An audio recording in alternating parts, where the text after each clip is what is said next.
Ratusan orang mendatangi sebuah rumah kontrakan di Rawalumbu, Bekasi. Diduga rumah tersebut ditempati MC booth minuman keras dalam acara musik terkait polemik pembacaan ayat suci di booth miras.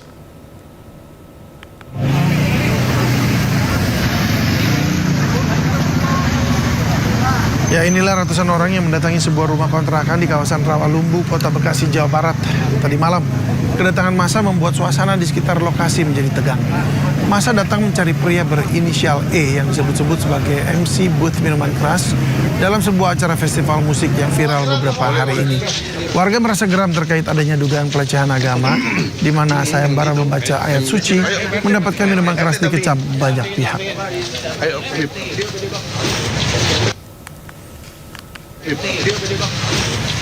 Ya, massa akhirnya berkesempatan masuk ke kamar kontrakan. Namun kedatangan massa tak membuahkan hasil, di mana rumah kontrakan dalam kondisi kosong saat didatangi. Yang bersangkutan sudah tidak menempati rumah kontrakan selama lebih dari 1 pekan.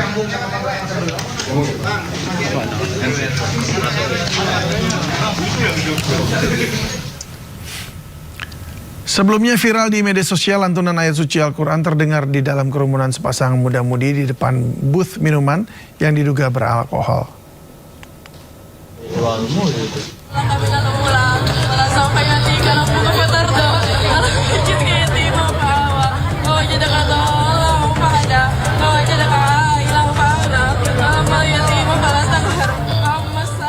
Video yang memperlihatkan kerumunan sepasang muda-mudi di depan booth yang diduga brand minuman beralkohol menjadi sorotan warganet.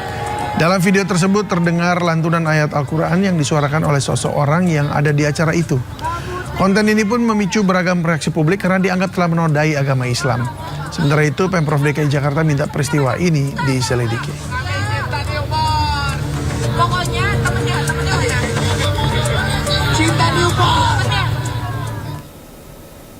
Ya, kemudian sebuah akun di media sosial Threads memberikan klarifikasi. Sang pemilik akun yang mengaku sebagai pembawa acara atau MC memberikan pengakuan bahwa aksi tersebut adalah bentuk spontanitas. Ia juga meminta maaf atas kejadian yang akhirnya viral ini dan siap bertanggung jawab atas kegaduhan yang terjadi. Namun pihak produsen minuman keras hingga kini belum memberikan pernyataan terkait peristiwa yang dikecam banyak pihak itu.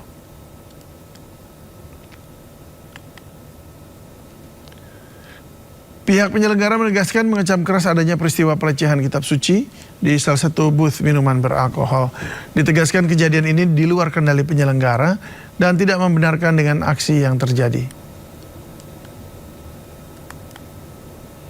Yang pertama yang berkaitan dengan promosi minuman keras yang viral, apalagi dikaitkan dengan kegiatan keagamaan, ini sungguh-sungguh menodai kehidupan keagamaan yang kita jaga bersama di Jakarta.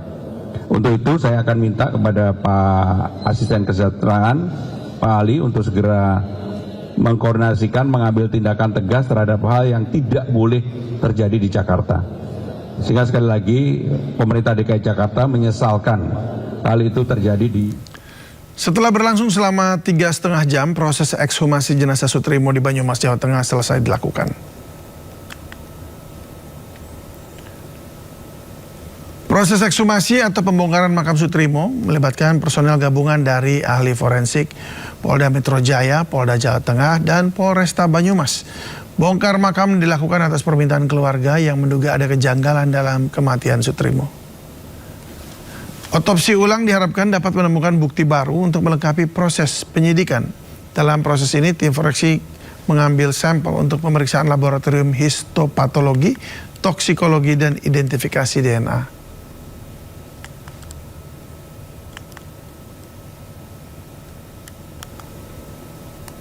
Terhadap jenazah almarhum Sutrimo telah selesai dilaksanakan mulai pukul 09.30 WIB hingga pukul 13.00 WIB, lebih kurang 3,5 jam pelaksanaan. Ini merupakan proses bagian dari penyidikan yang ditangani oleh Ditreskrim Polda Metro Jaya. Dari hasil pemeriksaan kami, dari hasil ekshumasi dan otopsi, bahwasanya yang kami periksa itu adalah jenazah laki-laki umur sekitar 40 tahun dengan panjang badan 166 cm. dari hasil pemeriksaan dalam, pemeriksaan luar dan pemeriksaan dalam, secara visual kami tidak mendapatkan tanda-tanda luka yang dimana diakibatkan oleh karena kekerasan tubuh maupun kekerasan tajam. Nah, untuk itu kami melakukan pemeriksaan lebih lanjut guna mengambil sampel-sampel untuk memastikan mencari penyebab pasti kematian. Maka kami melakukan pemeriksaan diantaranya yaitu adalah pemeriksaan histopatologi. Nah, nanti akan dilakukan oleh dokter spesialis patologi anatomi. Pemeriksaan toksikologi, yaitu untuk mencari apakah adanya racun dan sebagainya, nanti akan dilakukan oleh lapor ya, puslapor. Sedangkan yang terakhir, kami tetap mengupayakan untuk proses identifikasi dan juga untuk mencari penyebab kematian yang lebih lengkap, yaitu dengan pemeriksaan DNA. Sehingga sampai saat ini proses untuk finalisasi masih tetap berlangsung, menunggu sampai hasil dari pemeriksaan laboratorium tersebut, yaitu pemeriksaan histopatologi, pemeriksaan toksikologi, dan pemeriksaan DNA. Untuk mengetahui situasi terkini perkembangan ekshumasi Sutrimo, kita sudah terhubung dengan rekan Hadisti Arifah di Banyumas, Jawa Tengah. Selamat sore Hadisti, bagaimana proses ekshumasi dan seperti apa kelanjutannya dari pihak kepolisian?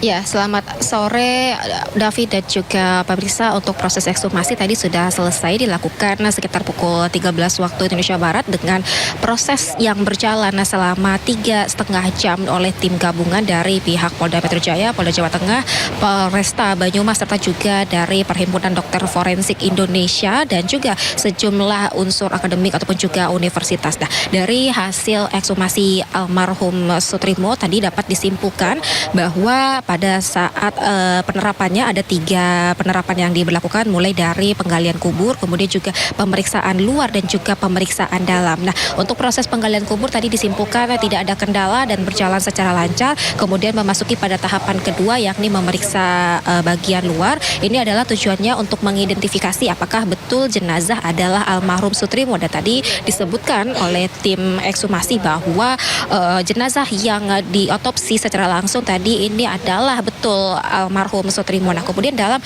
proses pemeriksaan bagian dalam yakni adalah mengambil sampel dari organ dalam jenazah. Ini sejauh ini memang belum dapat diketahui hasilnya, karena untuk hasil dari otopsi hari ini akan dapat diterima sekitar 1 hingga 2 pekan mendatang. Cuman tadi dari kesimpulan tim forensik menyebutkan berdasarkan visual dari fisik jenazah disebutkan tidak ada terlihat luka akibat benda tajam ataupun benda tumpul, sehingga lebih lanjut ini akan diperiksa secara DNA dari sampel yang diambil dari organ dalam apakah ada indikasi racun ataupun juga hal lainnya. Nah, ini memang proses perkara ini ditangani oleh Polda Metro Jaya setelah mendapatkan laporan dari pihak keluarga yang menilai kematian Sutrimo ini ada sesuatu yang janggal ataupun tidak wajar, sehingga kasusnya pun dari tahap penyelidikan naik menjadi ke tahap penyidikan. Dan dari perkembangan penyidikan kasus ini tadi pihak Polda Metro Jaya sudah menyampaikan juga telah mewawancarai atau memeriksa 8 saksi tambahan terbaru, namun tidak menyebutkan siapa saja yang menjadi saksi ini secara rinci. Nah, sehingga nantinya untuk proses eksitomi ini kemudian juga nanti hasil lab dari otopsi hari ini akan menjadi salah satu bukti baru dalam proses penyelidikan perkara kematian almarhum Sutrimo ini, Davi. Ya baik, terima kasih Hadisti atas laporannya. Selamat bertugas kembali, kami tunggu perkembangan selanjutnya.